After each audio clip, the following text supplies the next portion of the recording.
Nigga, I told you, nigga. I told you, nigga. Until the day end, nigga, you can always on me, pussy. The untouchable True School Sports Empire proudly presents something the boxing game's been missing. Hey, what's going on? It's your boy BT, and I came here to talk some boxing with the thousands of True School Sports subscribers. Now, I wanted to talk about the most exciting man in boxing, Blair the Flair Cobbs, because a lot of salt was poured on his name back in March when he got stopped by Alexis Rocha, and in my opinion, the worst night of his career, a night where I really do think Rocha looked good and Rocha was solid and consistent, but a night where I really think Blair, I don't know what happened, but he had the worst night of his career, and I thought he was better than he showed that night. And I honestly kind of feel vindicated with those feelings because, although Maurice Hooker has always been a limited fighter, although Maurice Hooker did come in overweight and had the signs of a demotivated fighter on the way out of boxing, Maurice Hooker still is a former world champion. Maurice Hooker is a very proud man, and Maurice Hooker had a lot to fight for in this fight with the passing of Dallas photographer RIP to her. I had a chance to meet her one time, Miss Stacy Schneider. There was a line of thought going into the fight that Hooker was going to have a lot to fight for. And to be fair, look, early in the fight he got dropped a couple times and he made it the distance. But let's take some time to put some respect on Blair Cobbs' name, because they always say Blair Cobbs was a 32-year-old or 33-year-old, however old he is, 30-year-old plus prospect. Well, scrape the prospect label, scrape the mother-loving prospect label, because a prospect he is no more. Blair the Flair Cobbs, is now a contender, right? He's now a contender in the welterweight division. Why? Because he beat a former world champion. And you guys always say that Demetrius Andrade hasn't beaten no former world champions, current or former or future world champions.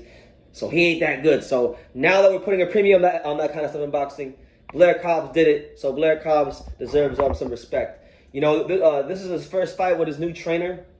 He wasn't with Freddie Roach for this fight. So, he was with his new trainer, and I love what I saw from Blair. I saw a Blair Cobbs out of that southpaw stance, moving his head out the line more. I saw a guy that just kind of understood what his attributes were, and he fought within himself, and he was able to score some knockdowns early on. And then I love the situational awareness of Blair Cobbs.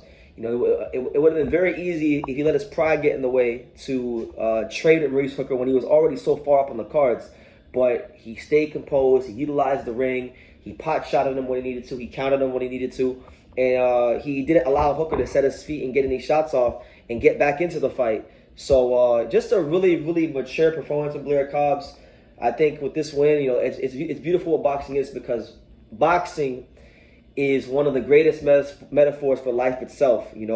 Life is tough. Life will throw curveballs at you. You could be a nobody in March. You could be down in March, and then you could be at your highest point in August. Such is life. Things can change quickly. So it's beautiful to see Blair Cobbs bounce back and get a win against a good, credible name like Maurice Hooker. And I think he's earned himself a big fight next. Now, when I say big fight, I mean a fight against somebody notable. And I think there's a couple of options out there for him.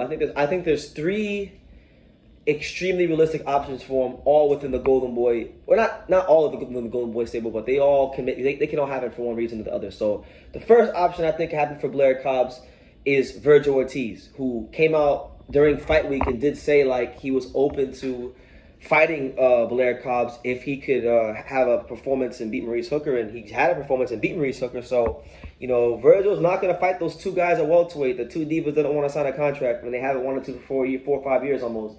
So that's not going to happen next because they're tied up. He's not going to fight Jerron Ennis next just because I don't see Golden Boy making that fight happen. I really don't. But if they did, that'd be cool.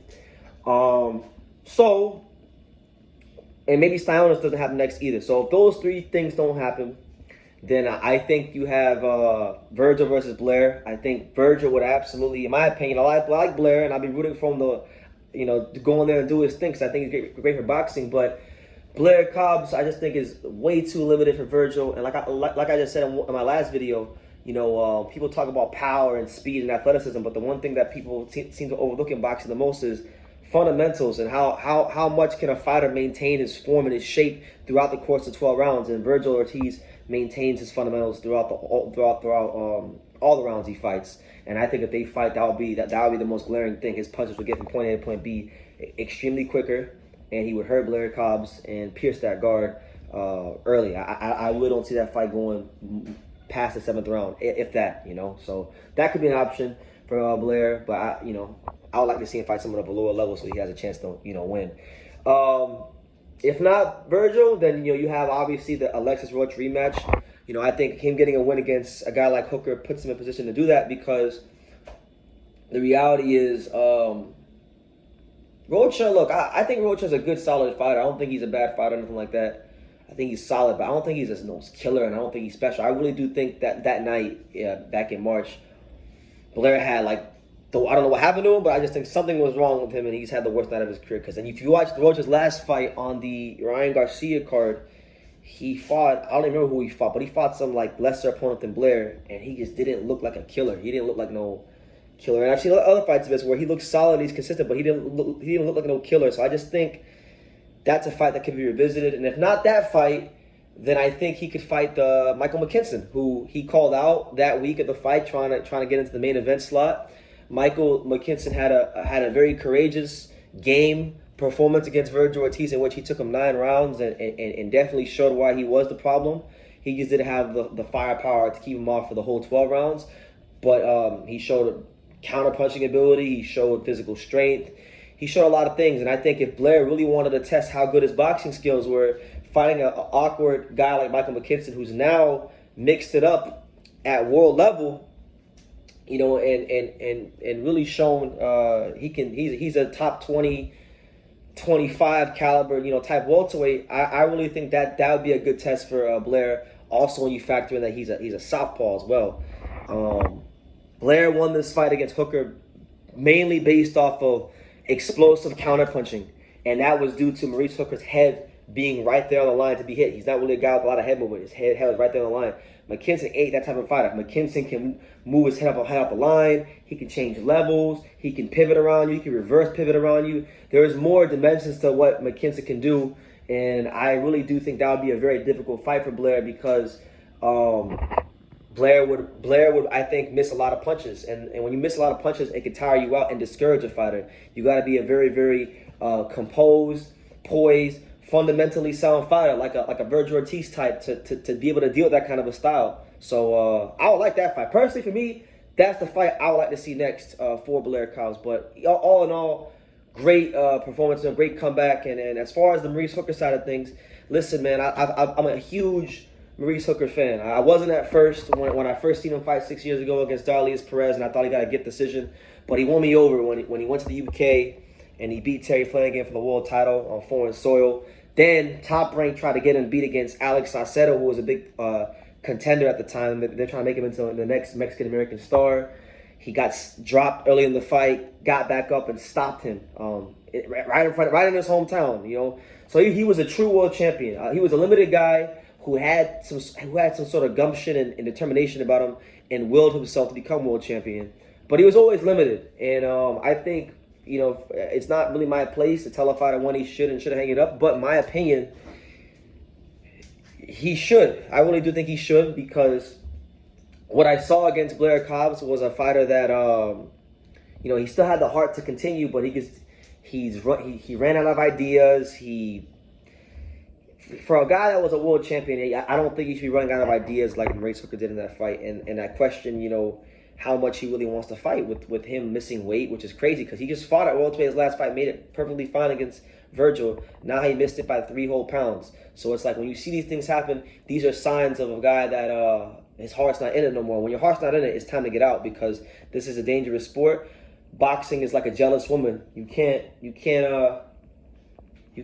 give it anything less than your 150% self, because if you do that, boxing is, for lack of a better term, boxing is a jealous bitch and should come for you. So, look, he had a great career. I think he got a lot to be proud of, but Maurice Hooker, I think at this time he's called to quits, and that's what it is. I don't want to see him get hurt. I'm a fan of him. I've had him on the channel here before. I like him. I'm a fan, but it is what it is. He just came off a hand surgery his last fight.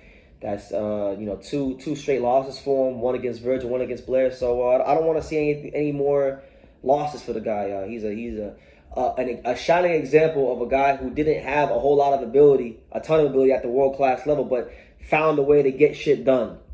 So I have the utmost respect for Maurice Hooker. I always have time for him. But yeah, that's my opinion on Hooker and Cobbs and everything involved. But yeah, Blair Cobbs, he's here, man, and he's a legitimate contender now. So put some motherfucking respect on Blair Cobbs' name. Anyway, you guys take care. Let me know what you guys think in the comments down below about Blair Cobbs. Who do you want to see Blair Cobbs fight next, and why? And yeah, leave your comments down below. Make sure you guys take the time to subscribe. And like I say in every single one of these videos, you can love me or you can hate me, but I'm just a kid from Daniel. So until next time, take care. Thank you for watching True School Sports. No, follow this kid. Oh. You know, he's a true, he's a young, true, passionate person who follows boxing. He wakes up thinking about boxing and he goes to sleep thinking about boxing. This is true. This is true. Good kid, good man, and looking forward to seeing him everywhere in the boxing world. Hey man, if you ain't subscribed to True School Sports, you fucking up, man. Make sure you subscribe, bro. Fucking up big time. Make sure, man.